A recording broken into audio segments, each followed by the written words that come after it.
Some feelings are indescribable, but what if the silence is deafening? This ain't just a story. This is an ongoing history.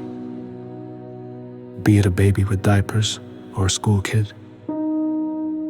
Be it any gender, including the trans, can be to the trembling old or a body that was cold. I tried to explain my mom, but I was speechless with guilt, because I didn't know I was a victim, where my innocence was stained. When I finally spoke, she did care, but was too afraid. Scared of family reputation and facing neighbors and society. Scared of abusers' revenge, so she said, "Don't tell anyone, forget it and move on." 35 and horrified of that child every night. It wasn't about saying no. It was about not being permitted. When we screamed, they shut our mouths. When we bit, they beat us. When we ran to escape, they locked the door, so we were chilled to the bone. They forced to mean it as yes. The child in me still cries every second. I'd never left my soul, trusting God's will to bring world for humanity to exist.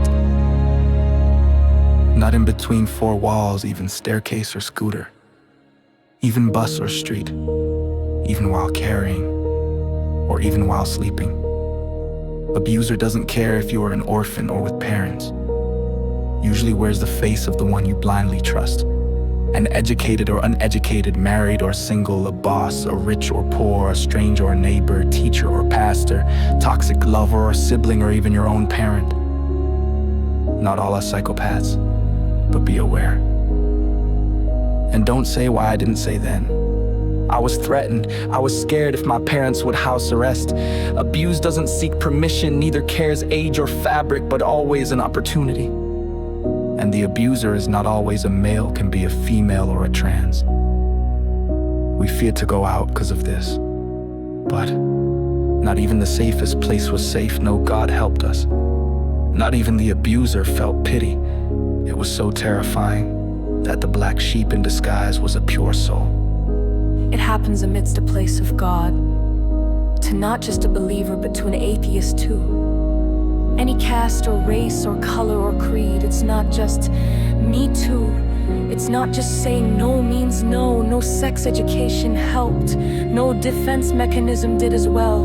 Even extroverts can't pour out their bottled up emotions. That doesn't mean it didn't happen. That means it's so torturing, losing oneself. Tried to end myself, or end the abusers, that's how I felt. Humanity, my calling. Love became my rebellion. Forgiveness became my strength. I wrote diaries, then burned.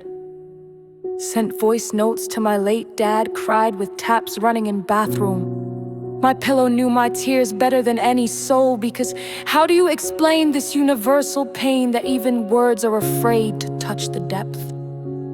It occurred before the digital era, now it's more. Now it lives in wrong numbers, DMs, hidden apps, vanishing messages, and silent screenshots, and it continues. That's why I'm speaking. Because if not me, then who? To every survivor, you did no wrong. You were just innocent. Feel free to open up. Let us bring a revolutionary change. To the ones who spoke and were not believed, you never lied, they couldn't face the truth, and you are not alone. To the world, stop asking why we waited, start asking why it happened. To the one who did it, if you feel even a flicker of guilt, let that be your beginning. Not just regret, but the real change. Because this isn't a cry for revenge, though your actions killed parts of us. Cause even the justice wore a blindfold, I hope at least this prevails. For this isn't about punishment, this is about basic humanity. Cause every person can change if they choose to correct their mistakes, and truth over ego, also healing over silence. But even in brokenness, I saw stars. Even in silence, I survived. Still the child in me cries at night, but my voice now urges to fight for those silent pain we share, wishing all to rise like a phoenix bird. And if this love can set one heart free, that's enough for the child still inside of me. For forgiveness is no more a weakness.